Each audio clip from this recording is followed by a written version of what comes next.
اردو آموز سبق نمبر 16 مرزا غالب۔ مرزا غالب کا پورا نام مرزا اسد اللہ خان اور غالب تخلص تھا۔ آپ اردو اور فارسی ادب میں مرزا غالب کے نام سے مشہور ہیں۔ مرزا غالب 1797 میں آگرہ میں پیدا ہوئے۔ آپ کے والد کا نام عبداللہ بیگ خان تھا۔ آگرہ میں ہی آپ کی تعلیم و تربیت ہوئی۔ مرزا غالب اردو فارسی کے بڑے شاعر اور فلسفی تھے۔ کچھ عرصہ بعد وہ آگرہ چھوڑ کر دہلی میں بس گئے۔ اس زمانے میں دہلی شعر و سخن کا مرکز تھی۔ مرزا غالب فارسی کے زبردست شاعر تھے، لیکن ان کی مقبولیت ان کے اردو کلام کی وجہ سے ہوئی۔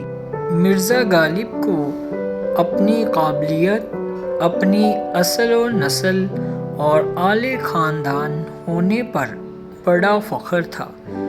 اس زمانے کے دوسرے شاعر و ادیب ان کی بڑی قدر کرتے تھے۔ شاعری کے ساتھ ساتھ نثر بھی لکھتے تھے۔ بچپن میں مرزا غالب کے والد کا انتقال ہو گیا تھا۔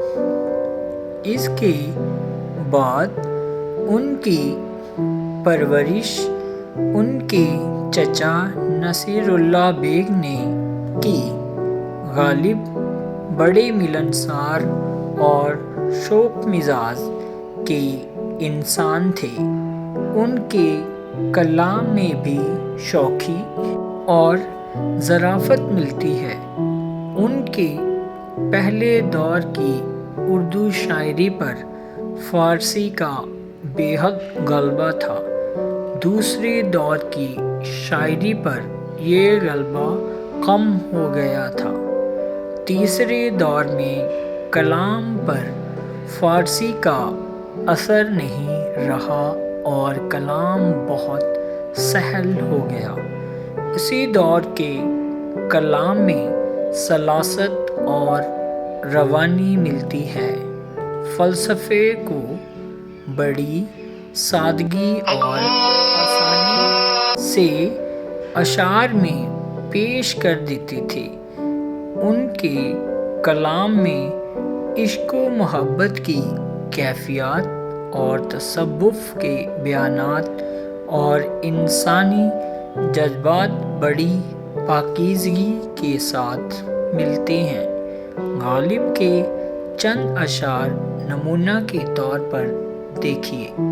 دل ناداں تجھے ہوا کیا ہے، آخر اس درد کی دوا کیا ہے، درد منت کش دوا نہ ہوا، میں نہ اچھا ہوا برا نہ ہوا، ہے خبر گرم ان کے آنے کی، آج ہی گھر میں بوریا نہ ہوا، جان دی ہوئی اس کی تھی، حق تو یہ ہے کہ حق ادا نہ ہوا، زندگی یوں بھی گزر ہی جاتی، کیوں تیرا رہ گزر یاد آیا۔ مختصر طور پر کہا جا سکتا ہے کہ مرزا غالب اردو ادب کا سرمایہ ہے۔ وہ اردو کے زندہ جاوید غزل گو شاعر ہیں۔ ان کی فنکاری میں خیالات کی بلند پروازی، انسانی نفسیات کا گہرا علم، طنز و مزاح کے نمونے، تازہ خیالی اور تازہ قاری بڑے سادہ اور پر اثر انداز میں ملتی ہے۔ نثری ادب میں غالب کے خطوط بہت اہم مانے جاتے ہیں۔ مولانا حالی اور مہر گوپال تفتہ غالب کے شاگرد تھے۔ حقیقت یہ ہے کہ مرزا غالب دنیائے ادب پر غالب ہیں۔